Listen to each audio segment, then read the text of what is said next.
So the new MK4.5 Ford Focus ST, just ordering it in the UK from the Ford configurator. It's now just appeared. So if you're interested in that and you see all the specifications, stay tuned. And obviously for plenty more content to come as well, subscribe. So yes, the new Ford Focus ST, a car I've discussed. Let's go straight into it and actually spec this car and see what you can do basically on the UK website and see how you can spec it.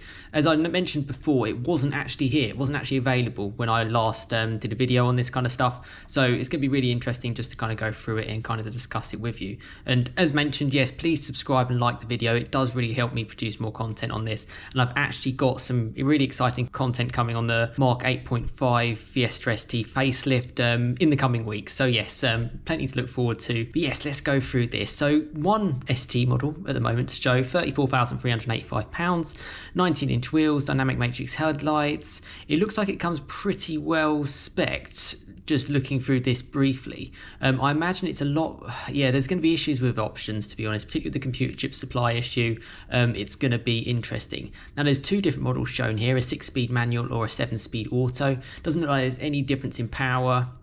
280 PS, front-wheel drive, and they're both petrol-engined cars. It's a hot hatch, it's front wheel drive, it's got to be manual. That's what I would go for, and I think the majority of owners would go for that as well.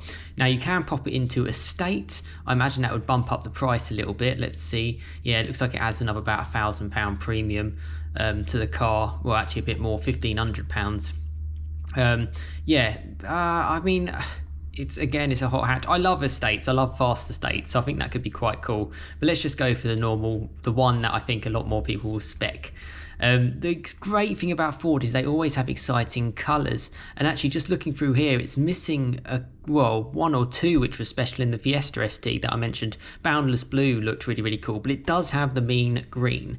Now if you're looking at this and you're like, oh, how's that going to look? Well, luckily I have a picture here of it in a dealership, and that is exactly how it's going to look. This is the facelift car. I've discussed it before on the channel. Obviously the front end is a little bit changed, the lights have changed a little bit as well. You get the Ford badge sort of in the middle.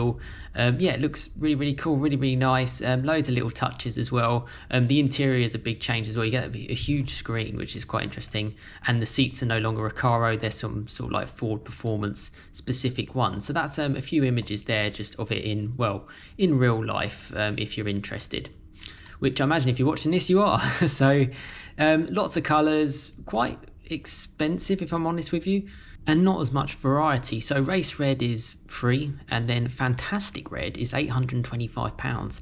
It's quite steep. I imagine it just is because it's a metallic paint. It looks quite nice. Frozen white is only £275, and you've got magnetic is £725, black is £575, and mean green is obviously £825. To be honest, for a sporty car, particularly to keep the price down, race red is actually not exactly the worst colour to go for. So let's just go for that for now. Interior, what can you choose from? Well, nothing. I mentioned before you can get that big screen, which does look quite cool, very futuristic, maybe a bit too big. I mean, normally when something looks big in pictures, it's huge in person, so that's interesting. Seats look really cool actually from these images. Yeah, interesting to know what you think, but that's all you can get. That is one spec, and again, I fear I know why. Head-up display £400, blind spot information £400, driver assist pack, which gives you traffic sign recognition, cruise control, auto stop start, auto high beam. Standard on the ST, interesting, not so sure. Parking pack, if you don't know how to park a hatchback, maybe you probably shouldn't have it, because I'm pretty sure it comes with parking sensors anyway, standard. Head-up display, I've really liked that. I've liked that in the Golf R's actually, particularly the Mark 8 Golf R's I've tried, so that's quite cool. It does save you more extras. What else can you get? Trailer coupling, openable panic, see if I can get my words right. Openable panorama roof, very nice. Ford Performance Pack, £800. People will be interested in that. What does it give you? Additional track mode, selectable, adjustable, continuous controlled damper settings, CCD for manual transmission, launch control and shift right. Selectable, adjustable, continuous. I don't know what the hell that is. That is the world's longest thing ever. Is that adaptive dampers? Because if it is, then I'd go for it. Let's go for it. I think that's quite cool. Pan roof would be quite cool, but obviously it would add weight and all that kind of stuff. Yeah, that's kind of that. I think that's quite cool, and that's it. There you go. On the UK configurator, that's the summary. Car comes in at 35,185. Obviously mine's the standard colour, pretty much with standard options plus the Ford Performance Pack. I'm not going to lie, I read through that a couple of times. I still don't entirely know what the Ford Performance Pack contains. DCC, which is what you get on like dynamic dampers on say like a Golf R or something, if it's got adaptable dampers, £800 is well worth it. So I would go for that as a main option because it changes the way the car goes. 19-inch wheels are standard. Yeah, I mean, I'm pretty happy with the specification. How would you spec yours? I guess the main choice is whether or not you would go with like a panoramic roof, or whether or not you would go for performance pack, or whether or not you'd go for head-up display. All cool options.